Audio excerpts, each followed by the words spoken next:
സംസ്ഥാനത്ത് നാമനിർദ്ദേശ പത്രികാ സമർപ്പണം തുടരുകയാണ്. തിരുവനന്തപുരത്ത് പന്ന്യൻ രവീന്ദ്രൻ ഇന്ന് പത്രിക സമർപ്പിക്കും. വിവരങ്ങളും വിശദാംശങ്ങളുമായി കമലേഷ് തെക്കേക്കാട് തന്നെ ചേരുന്നു. കമലേഷ്, സ്ഥാനാർത്ഥികളുടെ നാമനിർദ്ദേശ പത്രികാ സമർപ്പണം തുടരുകയാണ്.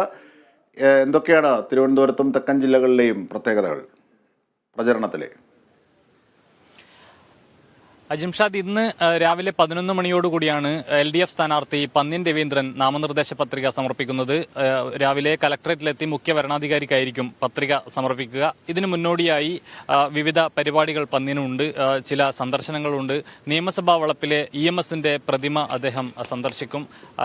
അതിനുശേഷം പട്ടത്തെ MN സ്മാരകം, അതുപോലെ തന്നെ സ്വദേശാഭിമാനി സ്മാരകം, അതുപോലെ ശ്രീനാരായണ ഗുരു സ്മാരകം അടക്കമുള്ള വിവിധ സ്മാരകങ്ങളെല്ലാം, ഈ പ്രതിമകളെല്ലാം സന്ദർശിച്ച ശേഷമാണ് അദ്ദേഹം കുടപ്പനക്കുന്നിൽ നിന്നും പ്രകടനമായി പ്രവർത്തകർക്കൊപ്പം കലക്ടറേറ്റിലേക്ക് പോവുക എന്നതാണ് അറിയുന്നത്. ആ നിലയിലായിരിക്കും അദ്ദേഹത്തിന്റെ പത്രികാ സമർപ്പണം നടക്കുക.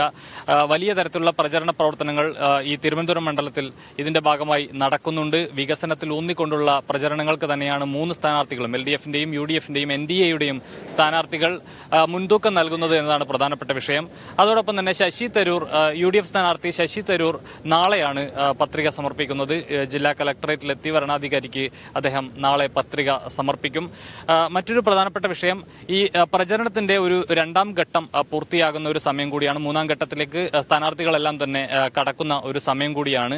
ഈ നിലയിൽ കൂടുതൽ പൊതുയോഗങ്ങൾ, അതുപോലെ തന്നെ ഈ വീടുകൾ കയറിയുള്ള പ്രചരണങ്ങൾക്കെല്ലാം തന്നെയാണ് സ്ഥാനാർത്ഥികൾ പ്രധാനമായും മുൻതൂക്കം നൽകുന്നത്, അല്ലെങ്കിൽ പ്രാമുഖ്യം നൽകുന്നത് എന്നതാണ്.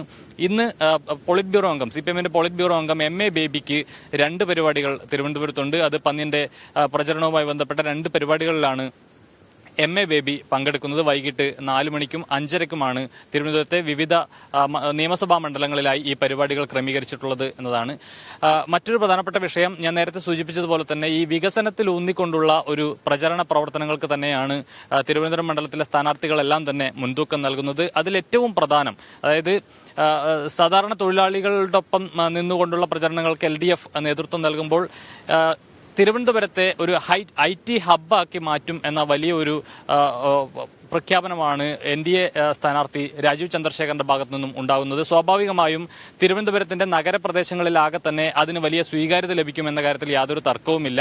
തിരുവനന്തപുരത്ത് നിലവിലെ പ്രചരണം എടുത്തു നോക്കിയാൽ ആദ്യഘട്ടത്തിൽ അല്പം പിന്നിലായിരുന്നു രാജീവ് ചന്ദ്രശേഖർ എങ്കിൽ പോലും ഈ നഗരപ്രദേശങ്ങളിൽ അല്പം മുന്നോട്ട് വരാൻ രാജീവ് ചന്ദ്രശേഖറിന് കഴിഞ്ഞിട്ടുണ്ട് എന്നുള്ളതാണ്. ആ നിലയിൽ നഗരവാസികളായ ആളുകൾ രാജീവ് ചന്ദ്രശേഖറിനെ ആ നിലയിൽ അദ്ദേഹത്തിന്റെ വാക്കുകൾക്ക് ഒരു സ്വീകാര്യത ലഭിക്കുന്ന ഒരു സാഹചര്യമുണ്ട്. അതേസമയം ഇതിന്റെ മറ്റ് ഗ്രാമപ്രദേശങ്ങളിലും റൂറൽ ഏരിയയിലടക്കമാണ് LDFന്റെ അടക്കം സ്ഥാനാർത്ഥികൾ പ്രചരണം സംഘടിപ്പിക്കുന്നത്. ആ നിലയിലുള്ള അവരെ കൂടി കരുതിക്കൊണ്ടുള്ള ഒരു പ്രചരണ പ്രവർത്തനങ്ങളാണ് LDFും UDFും നടത്തുന്നത് എന്നതാണ്. സ്വാഭാവികമായും വലിയ നിലയിൽ അതിന്റെ ഒരു ആവേശം മുന്നോട്ട് തന്നെ പോവുകയാണ്. നാമനിർദ്ദേശ പത്രികാ സമർപ്പണം കഴിഞ്ഞ് അതിന്റെ സ്ക്രൂട്ടനിയും കഴിഞ്ഞ് ഈ നാമനിർദ്ദേശ പത്രിക പിൻവലിക്കാനുള്ള അവസാന തീയതി ഈ മാസം 8-ാം തീയതിയാണ്. അതോടുകൂടി ഏതൊക്കെ സ്ഥാനാർത്ഥികൾ ഏതൊക്കെ മണ്ഡലങ്ങളിൽ ഏതൊക്കെ സ്ഥാനാർത്ഥികൾ ഉണ്ടാകുമെന്ന കാര്യത്തിൽ സ്ഥാനാർത്ഥികളുടെ ഒരു ചിത്രം വളരെ വ്യക്തമാകും. അജിംഷാദ്. ശരി, കമലേഷ് തെക്കേക്കാടാണ് വിവരങ്ങൾ തെക്കൻ കേരളത്തിൻ്റെ നൽകിയത്. വയനാട് മണ്ഡലത്തിലെ UDF സ്ഥാനാർത്ഥി രാഹുൽ ഗാന്ധി നാളെയാണ് നാമനിർദ്ദേശ പത്രിക നൽകുക. കോഴിക്കോട് ജില്ലയിലെ തെരഞ്ഞെടുപ്പ് പ്രചരണം തുടരുകയാണ്. CPIM